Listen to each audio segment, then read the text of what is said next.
We are all made of star stuff. Every atom in our bodies, everything we've ever touched, seen or heard of was once part of the stars. Over billions of years, we've evolved into lush, diverse, strange and beautiful creatures just on this one floating blue ball we call home. We're all unique. But what makes us this way? DNA. It is the code that identifies us. Any slight deviation in DNA makes the difference between you.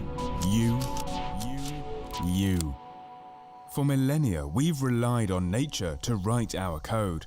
We have evolved over time. Species that best adapt to changing circumstances have survived. We are beyond survival. We thrive. We all have our own DNA. It is our core beliefs, values, and principles, our code. How do we thrive in this ever-changing digital era? Like nature, we help you maneuver through challenges and seize opportunities of the ever-changing external ecosystem.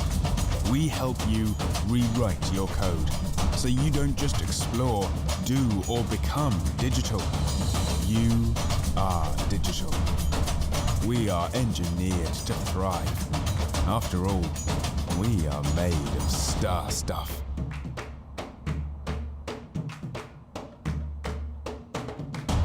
So, how will you rewire your DNA?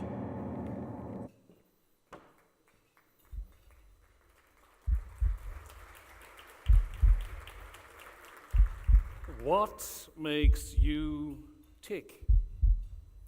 What makes me tick?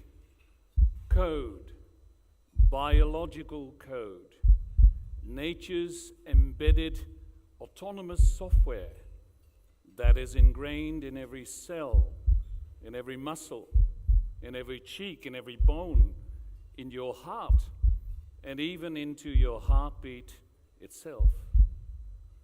Just imagine that here and now, you would command your heart from beating, stop beating altogether.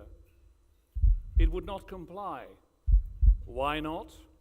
Because your heart was programmed not to comply, as it was programmed to speed up when you're taking an exercise, to slow down when you're taking a nap, and probably to overperform when together with your partner you are in the process of creating your next generation DNA. That, ladies and gentlemen, is the power of DNA. So just imagine there would be such a thing as a digital DNA. Just imagine that out there, there's new technologies that combined with the right leadership and the right approach and the right talent could stop your corporate heartbeat from ticking altogether. Or, if you would imagine that you would be able to identify those digital DNA components that would allow your company to thrive, the right leadership, the right talent, the right approach, wouldn't that, as the Americans say, be awesome? Good evening, and it is my pleasure to be here in Istanbul and to address you on behalf of Deloitte on the topic of digital transformation. My name is Hans Vergieke, and I've been to this city a number of times, and every time I get back here, I'm just thrilled. What a venue, what a place. Really nice. So my name is Hans Vergieke, and I joined Deloitte in August 1st, 2016, coming from the office of the CIO of Gartner. And my role is basically to lead some of our research and to share that research with companies like yours. So allow me to share some of this research with you, particularly because obviously we produce a lot. And one of the things that my colleague from the Netherlands already identified is that a lot of these innovations have by nature a disruptive character.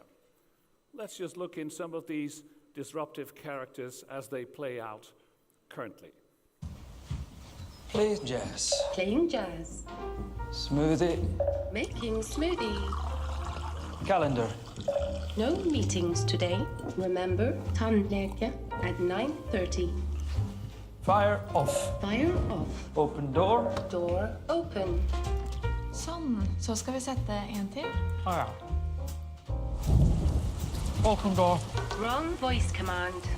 Open door. Wrong voice command. Open. Open door. Repeat that. Open door. I didn't understand that. Hey, open door. Play on the floor. Sink on the floor. Get over the door. Open the door. Wrong voice command. Error. Hey there, with a rock. Open door.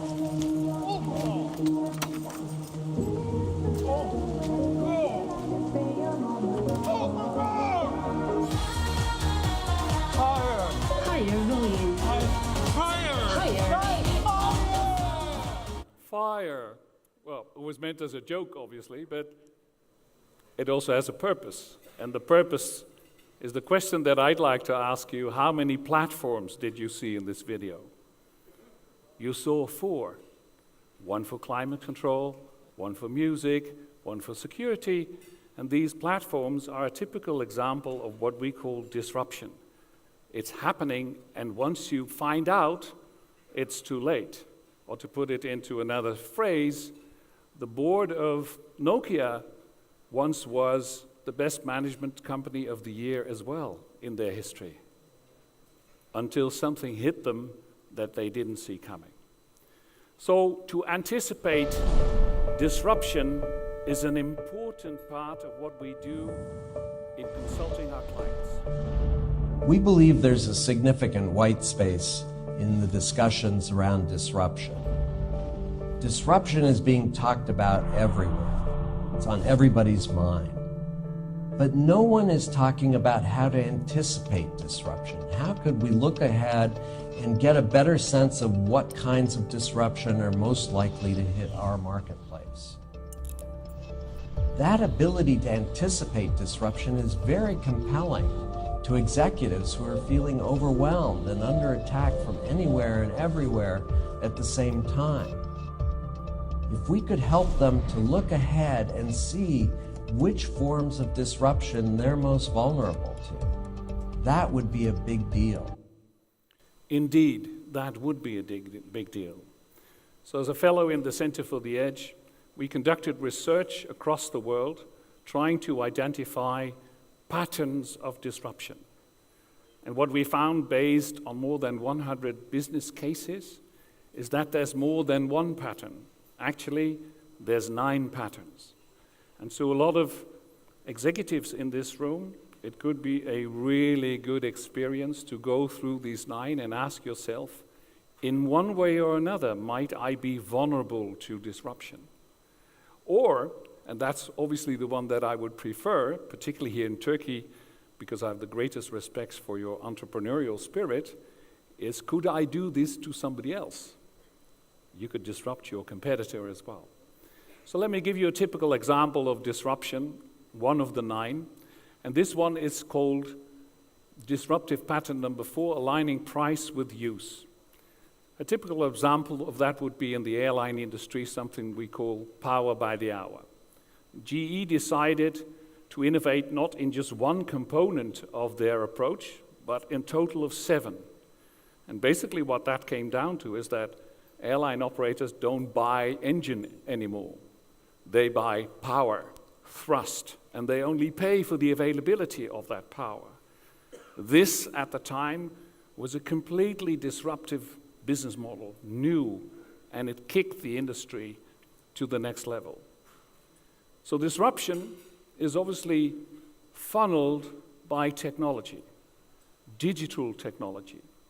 And together with a colleague, I've written a piece of research that starts from a premise that is a lens on the world which might be useful. And that lens is, if you believe that part of the disruption is based on digital technologies, then what is changing in the way in which we produce those new technologies?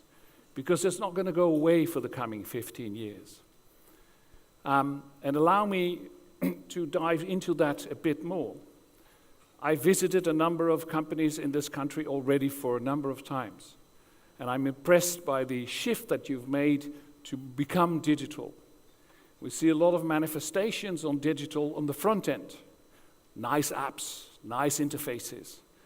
But at the same time, in a lot of Turkish companies, there's a team in the cellar. We closed the door, we opened up the hatch, we threw in a sandwich, and we said, cheaper and shut up, and we closed the door again. It's called the IT department. And that is not sustainable for the long run. Companies that we find in the world that are really good in digital is because they transform the whole information chain and not just the sexy part of it. So it is probably an interesting, let's say, metaphor to use to make my point and why this research might be useful for you and your team. Your information landscape can be compared to the complexity of an aircraft carrier. And what is so difficult with aircraft carriers? First of all, to decommission old aircraft. They're flying around, they're almost out of petrol, and they need to be decommissioned. It's of vital importance to do this. Don't just keep building new technology. Shut down technology. Whilst you're doing that, the business expects you to launch new digital technologies. Unmanned aircraft. Your aircraft carrier wasn't designed for unmanned aircraft. Nevertheless, your business people want this for good reason. And whilst you're doing this, let's say the middle of the road average business, which was to basically have inbound and outbound aircraft, which used to fly in like this and fly out like that, those days are gone as well. They come down vertically on the same platform. And if you do that 100 times, the aircraft will literally burn itself through the platform because it was not designed for this. Whilst all of this is happening, you are changing the propulsion system. You're changing the rudder. And on top of all, you're changing the configuration of the team. So all of these different components will determine how you run your digital operating model.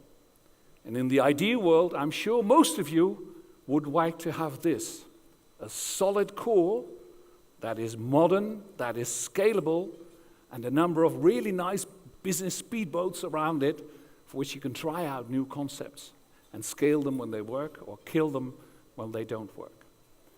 So what we did in our research is identify 9 shifts that are changing the configuration of your digital aircraft carrier. And don't worry, I'm not going to go through all of them, but just to give you a bit of a feel. They are in 3 categories: the way of working, the resources that you need, and the technology itself. Number 1, agile ways of working. I hear a lot of talk about agile ways of working in Turkey, but I don't see much proof of it. This is a new way of producing technology, and you'd better learn and understand it. Second one is blurring boundaries. In the past, it was simple. Technology is in the cellar, and they'll take care of it. That's not the case anymore. The business is in charge of technology. So whose technology is this? The third one, you saw the example in the movie, platforms. Are you going to participate in platforms? I'm sure you are. Are you going to exchange data, algorithm, intellectual property?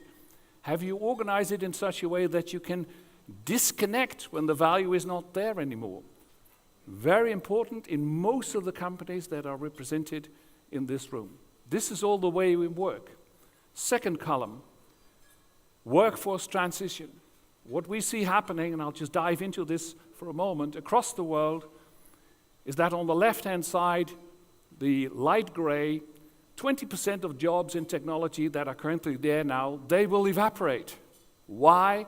Because robots will take them over. Then there's a part of your current workforce that will not be able to make that change. So you need to cater for that too, particularly in family-owned businesses, because you take care of your people. And the blue one is the one that needs to transform to the new world. But guess what? A lot of these new capabilities you will need going forward, probably you will have to attract outside. And here's a bit of a list that we have put into our research of what you can expect to be needing within now and 3 years to come. In fact, this is the hunting list of capabilities that we expect you probably will be hunting for today, and you will be and need to be hunting for in 3 years. It's a major showstopper in digital transformation, the talent. Number 5, not by accident, in the center. We call it digital DNA. So already for 5 years together with MIT Sloan, we do research on digital capabilities, so the non-techie part of the change. Not about agile, not about cloud, but about leadership, risk appetite, number of dimensions. And when I joined Deloitte in 2016, I was confronted with this research, and particularly with the data set that came with it. And so together with the team, we started clustering the questions, 58 questions, into typical DNA components. Is there leadership? That's one component. Is there investment appetite? Is there some sort of risk appetite? Is there a focus on attracting new talent? And at the end of this process, we condensed that whole body of data into 13 DNA components. Any company needs to decide on this. Do I have strong leadership in changing to digital or not? And so on. And then we created an algorithm.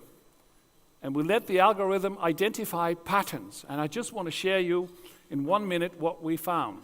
We found 4 patterns. So it might be that you guys are the 5th, but my data have not shown that so far. The first one is laggards. They are, the proper English word for that would be oblivion. I don't know the Turkish word, but I'm sure there's a nice word for that too. They don't know where they are, they don't know where they're going to. There is no risk appetite, minus 28, no leadership, minus 29, no investments, minus 27. Second category is what I would call any consulting firm's dream. They still underperform, but guess what? They spend a lot of money doing it, plus 13%. This is the type of organization in which you would see a lot of initiatives, but there is no scaling capability. I sometimes refer to this type of organization as a lot of people with a lot of digital hobbies, but there is no plan. And then we found 2 categories with different DNA, totally different DNA, that are really successful. One we call fast-moving experimenter. Above all, their main characteristic is that they do not shy away from risk, but they mitigate the risk by keeping the number of, let's say, or the volume of their initiatives small. So here you're talking about 60 plus initiatives at the same time. They work agile by default. They have strong leadership that scales what works, but very important, their best talent probably is to kill initiatives because they don't want to create bleeders, so it's a lot of killing. And then finally, talent and strategy led. These are the types of companies that first of all attract huge numbers of new people, plus 36%, to change their digital DNA. Secondly, not forget to invest in the existing workforce so that you don't get A and B employees, you know, the ponytails on the one side and the people in the cellar on the other side. That needs to be leveled. And again, very strong leadership. So we're going to share this research with you. I could imagine that to some of you that has some elements that might be of interest. Quickly now for the last shifts, funding and governance. If you were to decide, for instance, well, over time, my company needs to become a fast-moving experimenter, then implicitly you're also saying, I'm going to pay for failure, because fast-moving experimenters fail. That's what they do. That's how they work. So the governance changes. The move to cloud. I see quite some differences in the percentages of companies, for instance, in your industrial organization that I'm speaking to tomorrow. I see that the appetite for cloud and migration to the cloud in Turkey is relatively low when I compare it to other parts of Europe, for instance, or the United States. Number 8. Oh, I'll leave that because of time. Number 8 is the move to data. A lot of companies are investing heavily in data because obviously data is the new currency. And finally, for those companies that are in industrial production, manufacturing, have assets, rich assets, what we've called convergence between IT and OT, the world of office technology versus the world of operational technology. So these 9 shifts, I'm sure most of you will recognize them, and you have people working in these spaces. We think that the value of what we've created here is not in these 9 boxes. The real value is that you as a firm have to decide, of all of these 9 shifts, to me and my team and my strategy, which ones are the dominant ones. Let me give you a typical example. You can imagine that a company says, we're just too slow in producing new technology, so we're going to work agile, a dominant shift. And by the way, our business model is changing towards data. That's the second one. We want to be best in class in Turkey in this space. If that is the conclusion, then the next question is, are the others going to help you or going to prevent you? Well, if I go to cloud, that would be a powerful booster to work agile. So there's a relationship there. Investment in cloud will deliver better agile. Same is true for IT-OT convergence. Once I have data from my machines or from my cars or from my assets injected into my data lake, I get better decisions. But as you know, of all people, as entrepreneurs in life, there's no free lunch. There's some things that will have to change as well. We call them showstoppers. For instance, if you say that I want to go into cloud, then I already implicitly say, number 4, that the current workforce is not going to be there in 3 years. It's going to change. So to sum it up, I hope that I have given you some inspiration on the topic of digital, and particularly from the perspective of this is not going to go away for the coming 10 to 15 years. And it might be useful to look at this through the lens of what you could call your future digital battleship. Which of these shifts are really vital for your organization to understand, and which will help you to get there or to prevent you to get there when you don't decide upon them? The nice thing about technology, I've been in technology business for about 30 years now, is on the one hand that you can talk about a lot of sexy stuff, from blockchain to IoT and what have you, but at the end of the day, it's the whole aircraft carrier that makes your company successful, and not just one individual technology. And the bad thing about technology is that when the technology does not work and does not deliver, then you're up for a real problem, as is illustrated in this video. Emma. Huh? Emma. Emma. Emma. Emma. Emma.